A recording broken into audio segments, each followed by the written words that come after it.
Buenos días, queridos televidentes. El día de hoy hablaremos sobre acuerdos de conservación.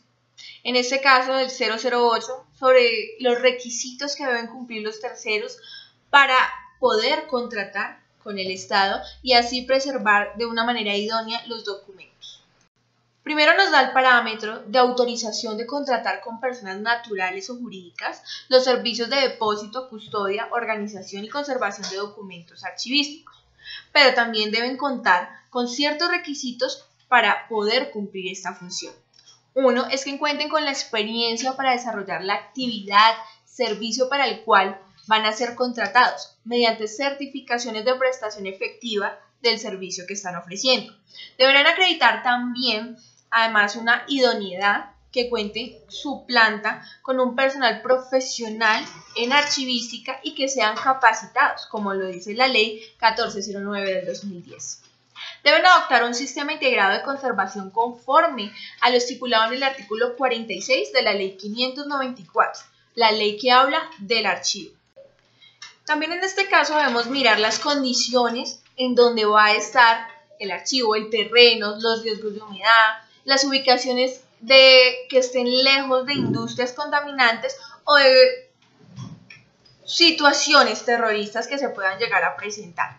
Reunir condiciones de seguridad ambientales y de ventilación exigidas por la Superintendencia de Industria y Comercio y aquellas especificaciones establecidas por el Archivo General de la Nación.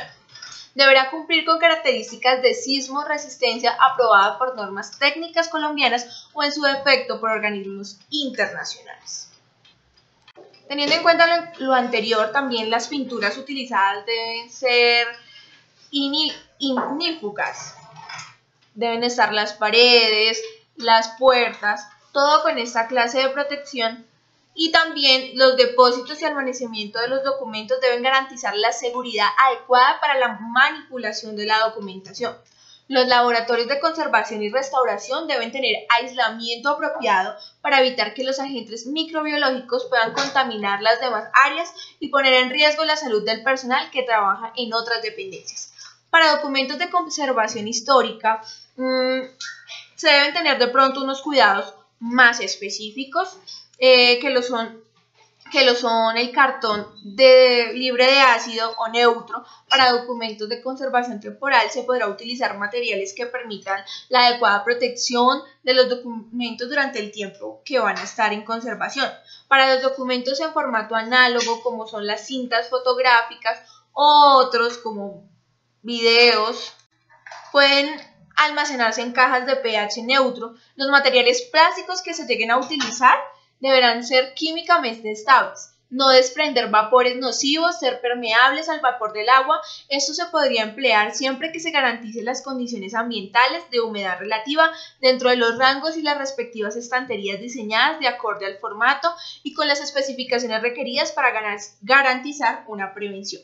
Cuando se trate de contratos cuyo objeto sea la intervención de documentos o archivos declarados bienes de interés cultural, para poder tener acceso y manejo de estos deberán pedir un permiso al Ministerio de Cultura.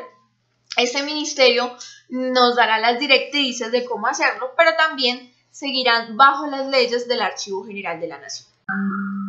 También debemos tener en cuenta que cuando adquirimos la responsabilidad de manejar documentos públicos, si no cumplimos con estos deberes, podremos tener sanciones. En la contratación de cualquier servicio archivístico, la administración pública en sus diferentes niveles y las entidades privadas que cumplen funciones públicas deberán incluir en el contrato o en la cláusula del contrato la cobertura que garantice que se responderá por la calidad de los productos y de los archivos. Recordemos que en cualquier momento el Archivo General de la Nación puede ir a realizar una visita y si no encuentra lo que necesita para que el archivo esté en buen mantenimiento, podrá cerrar o cancelar el contrato inmediatamente.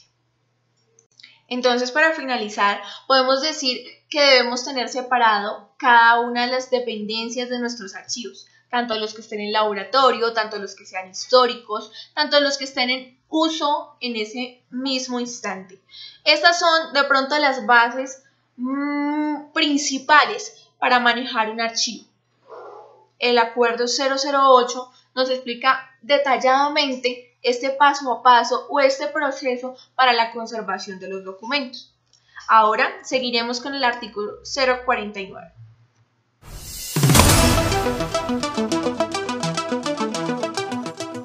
Para lo cual tenemos invitadas a Susan Camargo y a Milena Tara, dos profesionales en archivística, quienes nos contarán qué procesos debemos tener para colocar un archivo.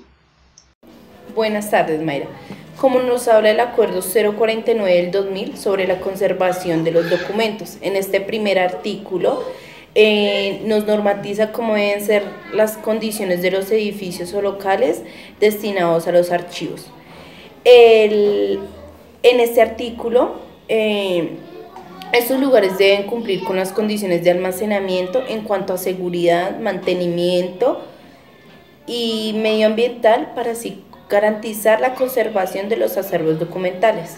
Esos acervos documentales son esas altas colecciones de documentos que se manejan en un archivo. ¿Esas condiciones están definidas en este artículo? Número 4 nos encuentra contemplado en la estructura normativa del Archivo General de la Nación. El artículo número 5 nos resalta esas condiciones ambientales en las que los documentos deben estar. Claro, primordial nos habla de la ventilación que debe estar en renovación continua y permanente de aire, entre 1 o 2 veces en promedio de 1 hora. En tanto a la iluminación, nos dice que se debe evitar la luz directa hacia los documentos, por lo tanto se debe implementar una luz artificial, fluorescente y con filtros ultravioleta, además de suministrar una señalización necesaria en caso de desastres y también implementar rutas de evacuación. También resalta que se debe implementar sistemas de alarma contra incendios o robos que puedan ocasionar daños al archivo. También, ¿cuál es la capacidad de almacenamiento? El almacenamiento de los depósitos tienen que tener en cuenta varios aspectos como la manipulación, el transporte, la seguridad, la adecuación y el crecimiento del archivo. Entonces diríamos que la zona de trabajo y de archivo se encuentran en el mismo lugar. El archivístico y la zona de almacenamiento tendrán que estar separadas por razones de seguridad. En las áreas técnicas se debe tener una conexión entre áreas para que estos puedan acceder a la información, pero asimismo no por cuestiones de seguridad es mejor que ningún archivo esté en ninguna área. Cuéntanos entonces cuáles son las áreas de depósito y sus características. Características técnicas de los soportes documentales se establecen estos, pero hay que tener en cuenta que, por ejemplo, la estantería se debe hacer frente a lo que se va a guardar en ella. No es lo mismo guardar un archivo muy pequeño a guardar un archivo grande, ya que estos deben tener la capacidad para guardar los mismos y el soporte para evitar, por ejemplo, algún problema de que se caiga o se destruya algún documento, porque estos soportes deben tener materiales específicos para la protección de los documentos. ¿Cómo se archivan los grandes formatos? Para documentos en otros formatos, en sí tienen que tener en cuenta que se deben hacer de un material especial para que este aguante fotografías, rollos cinematográficos, que deben tener un cuidado muchísimo más especial que un documento de texto o de otro tipo de formato. ¿Podríamos decir que los contenedores son sistemas de almacenamiento? Y son sistemas de almacenamiento. Estos contenedores, cuando se guardan hojas, libros, se debe tener en cuenta que debe ser neutro el cartón en el que se guardan para que el archivo o lo que se guarde en estos contenedores dure más tiempo y así no tengan ningún tipo de daño. Al igual que las fotos se deben guardar individualmente, cada una en un sobre, para que no se borren, para que no tengan ningún tipo de daño, al igual que los rollos cinematográficos. Estos tienen una cobertura especial en los que se deben guardar y se deben mantener para que no sufran ningún tipo de daño.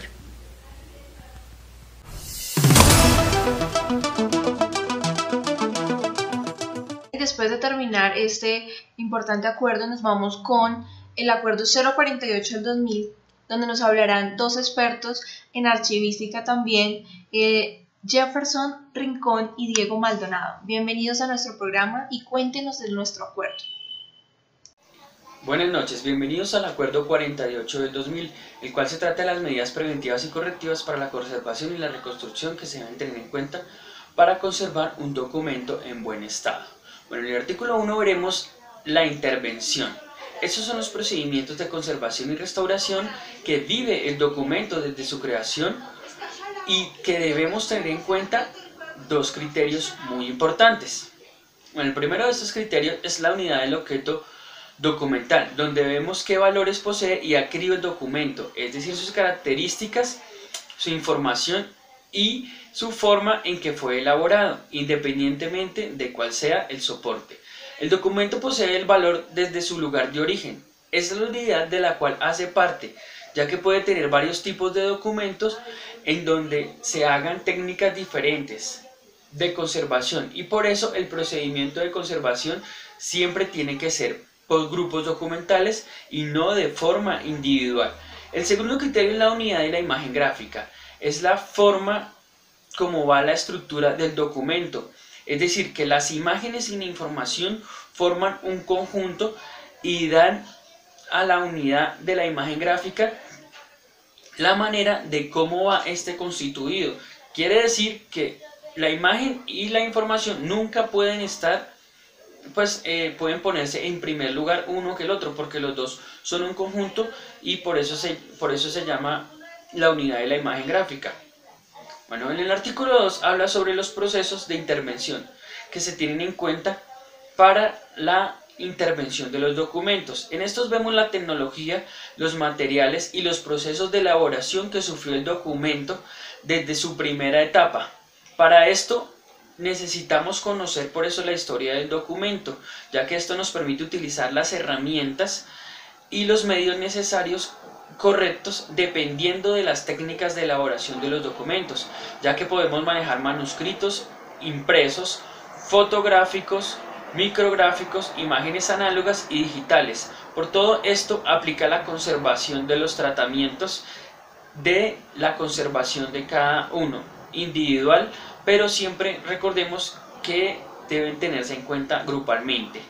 Y esto se debe manejar de una manera cautelosa, es decir, que tenemos que siempre darle una manera cuidadosa a la intervención de cada documento. Muy buenas noches, gracias por la invitación. En el momento en que se le da uso a este documento, ya sea por prestar un servicio social y cultural, como fuente de investigación, consulta o gestión, no se podrá tratar como un objeto de museo, porque su valor de uso siempre se pondrá en manifiesto. ¿Esto qué quiere decir? Que únicamente se utilizará para las tareas anteriores ya mencionadas y no para exhibición. Señor Diego, ¿y qué nos dice del uso de su conservación integral? En esta conservación integral de los documentos debemos tener en cuenta la procedencia y la importancia e originalidad de este para realizar los respectivos tratamientos de conservación del documento. Este a su vez debe llevar integrado el nombre del profesional que ejecutó el tratamiento. Con su firma asumirá la responsabilidad derivada de su actuación. Muchas gracias.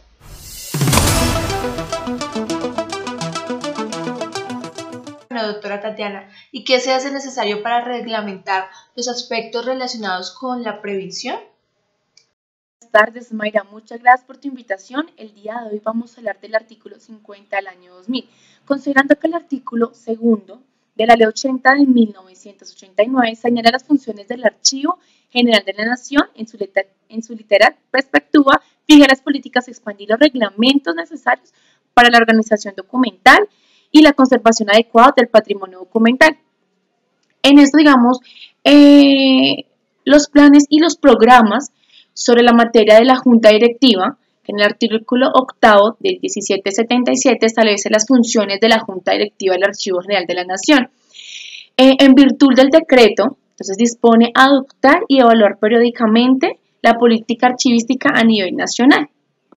¿Qué se hace necesario reglamentar? Bueno, el artículo 1 del mismo que estamos hablando dice que la situación de riesgo para el material documental se sabe que es algo temporal, que es a corto plazo, produce un cambio ambiental donde pues se encuentran los adversos a menudo, obviamente que pues produce consecuencias dañinas e irreversibles para la integridad del mantenimiento pues como tal del material. Entonces las situaciones de riesgo se involucran los daños producidos por agua, incendios, agentes vandalistas, hurtos y vandalismos, entre otros.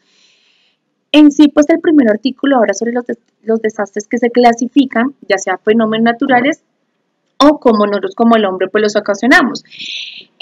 Puede ser pues intencionalmente o los resultados de las fallas pues como tal humana. De eso, digamos, lo trata sobre pues la primera situación, que se hace necesario. Primero se sitúa el riesgo del material documental. Cuéntenos también de la importancia del artículo 2 de este acuerdo 050 del 2000. Sobre el artículo 2 de la planificación de preservación. Bueno, como tal, el plan de preservación de desastre debe coordinarse con los programas adelantados de las entidades, con los comités, tanto de salud ocupacional, da mucho que influenciar en pues como tal establecido por la ley debe contar con un coordinador responsable y un comité pues que apoyar todas las entidades de la reacción y la recuperación del mismo. La prevención del desastre y las situaciones de riesgo es una estrategia muy importante, asertiva, que permite ya una respuesta eficiente, rápida ante pues una emergencia, Mayra, que es lo que digamos tratamos o lo que trata como tal la planificación en en cada empresa. Cuenta como tal un espacio archivístico, debe digamos tener un plan dicho que se debe basar sobre las medidas de prevención y coordinación. Para eso se debe incluir mucho pues una capacitación de entrenamiento periódico pues del personal, al que se debe pues indicar la ubicación, la operación de las válvulas, el cierre pues de las tuberías, las conducciones eléctricas, el manejo de los extintores, el sistema de alarma y evacuación. ¿Para qué? Para asimismo evitar y disminuir los costos a todo nivel que implicaría un siniestro. Ya sabemos que para la recuperación pues como tal lleva un proceso, más que todo pues en dinero y pues también de tiempo. En este caso pues les voy a dejar con mi compañero Sergio, el cual les va a indicar como tal paso a paso la prevención, las preguntas que pues vamos a tener pues más adelante sobre el mismo. Muchas gracias. Bueno, Sergio, ahora tú cuéntanos el paso a paso sobre la prevención y el deterioro. Reacción en caso de siniestro. En todas las situaciones de emergencias hay que controlar el pánico, asegurar en primera instancia la seguridad de las personas, a los servicios de intervención de la emergencia con los que previamente se han establecido planes conjuntos de trabajo. Se debe contactar rápidamente al responsable del plan de prevención, que hará los contactos del comité de apoyo y de los especialistas de emergencia, los consejos técnicos, sobre todo de métodos de acción. Una vez neutralizada la causa del siniestro, se procederá a determinar la magnitud de los daños. No hay que desechar ningún documento que se encuentre. Está muy húmedo por agua de inundación o bomberos, hay que ensayar y bajar las tasas de humedad relativa, pues se debe tener en cuenta 24 horas para la infestación de desastre. Hay que asegurar una buena circulación y, si es posible, instalar técnicamente equipos de deshumidificación. Se deberá evaluar las necesidades materiales financieras de que exista la evaluación del siniestro durante las acciones de urgencias y hay que asegurar bien contra el robo. Se deberá poner en funcionamiento los equipos de trabajo, al almacenamiento de los materiales de emergencia para suministrar rápidamente aquellos que hagan falta. Hay que adecuar espacios para almacenamiento y para adelantar acciones de descarte. Este tiene varios subpuntos y uno sería el A, que es secado de documentos. Con excepción en adecuaciones muy elaboradas, el salvaguarda del texto, lo que prima sobre la adecuación. Secado manual.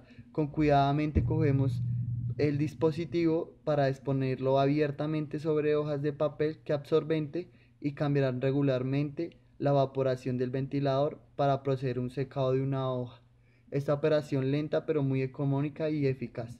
Si las páginas están pegadas, es necesario despegarlas sin lastimarlas con pocas hojas. Como los plegables pueden suspenderse sobre una cuerda y se recomiendan vaporizar. No se aconseja el secado de documentos de papel con recubrimiento tipo propolcate o glaseada. Si los documentos se inundaron con agua salada o borrosa, se les podrá lavar ligeramente pasándolos en un bloque por el chorro de agua limpia. La otra sería la B, que es la desinfección. Salvo casos excepcionales e independientemente de método de secado, será necesaria una desinfección cuando todos los documentos estén secos. Igualmente se desinfectarán los depósitos. Una vez se hayan identificado y valorado los riesgos que pongan en peligro la integridad de los acervos documentales, se establecerá un plan de contingencia concretas y recursos identificables con el fin de eliminar la mayor cantidad de aquellos. Es necesario establecer un regular de inspección y mantenimiento con unas medidas de prevención más eficaces. El edificio sin riesgos de adoptar medidas de protección contra el fuego como detector automáticos de servicios exteriores de urgencia, personal de vigilancia, sistemas de extinción, bomberos, extinguidores, puertas de fuego, cortafuego, realizar programas regulares de mantenimiento, instalaciones eléctricas y asegurarse que las salidas de emergencia sean fácil de acceso y de abertura desde el interior. La protección contra los efectos del agua incluirá verificación constante de sistemas hidráulicos como canales, goteras, asegurar el mantenimiento de la canalización y evitar las redes de evacuación de agua en las placas de las salas de almacenamiento. El tercero sería la preparación de un plan de emergencia. Este se deberá coordinar en estrecha colaboración con todos los servicios relacionados al tema de los bomberos, de la edificación, de servicios de aseguradores, de defensa civil, y el comité paritario ocupacional descrito en este reporte deberá ser leído de todo el personal de la entidad y ubicado en un lugar estratégico de manera que pueda consultar rápidamente el caso de emergencia. La información que se encuentra en un plan de emergencia aborda términos generales como números de teléfono de seguridad, planos del edificio donde puedan observar los distintos sitios de emergencia, detalles de acciones prioritarias, lista de documentos del agente o datos específicos, orden y detalles de operaciones de salvamento, listas de medios donde existe en el lugar, donde contactar a la persona, listas de recursos externos, referencia de precios de materiales y equipos y servicios. Se debe partir de la identificación y levantamiento del panorama de riesgo seguido de la evaluación o valoración de las amenazas potenciales. Frente a situaciones, se establecerán las medidas preventivas pertinentes de los riesgos inminentes con un plan de contingencia que cubra medidas de reacciones necesarias como, primero, levantamiento y valoración del panorama de riesgo. La identificación y la valoración de los posibles riesgos pueden afectar el material documental de la siguiente clasificación: riesgos exterior del edificio, riesgos provenientes de la estructura del edificio y la inestabilidad de materiales que componen acervos documentales. Para cualquier acervo documental un desastre es la combinación de peligros ambientales sumando los edificios de los sistemas mecánicos del material documental. Para evitar estos señalados se procederá previamente a identificar peligros geográficos y climáticos. En riesgo el edificio y las colecciones, tomando nota de la inseguridad que rodea la institución de la presencia industrial con establecimientos adyacentes que identifican riesgos para la institución. Revisar el edificio observando el estado del terreno circundante, se hará una evaluación de la infraestructura y de los materiales, determinar la vulnerabilidad que conforma el material del documento y el grado presente tomando medidas preventivas. También se debe evaluar la fragilidad administrativa y de manejo archivístico teniendo en cuenta algún tipo de seguros documentales y de duplicados que puedan existir dentro del archivo. Partiendo de la importancia del material, se deberán establecer probabilidades de incendio o inundación. Los documentos teniendo en cuenta que todos los documentos revisten igual relevancia. Bueno, damos por finalizada nuestra emisión web en las leyes del archivo. Esperamos haber dado solución a todas esas inquietudes que tenemos a diario sobre el manejo archivístico. Síganos en nuestra página web y nos veremos en una próxima emisión.